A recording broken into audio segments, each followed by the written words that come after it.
Dir Binmas Polda Aceh menghadiri kegiatan Silaturahmi Munah Kota Banda Aceh.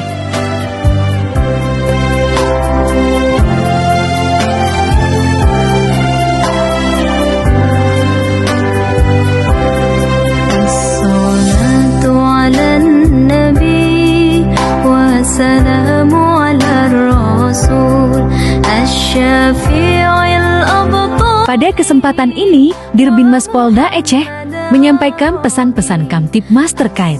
Pertama, mari kita jaga Harkamtibmas dalam rangka menyambut Hari Buruh 1 Mei tahun 2025 dengan melakukan hal-hal yang positif yang tidak mengganggu situasi Kamtibmas. Kedua, tetap tertib dalam berlalu lintas untuk menghindari kecelakaan.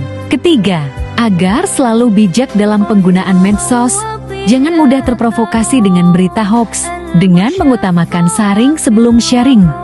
Terima kasih, humanis dan ketulusan adalah nafas kami.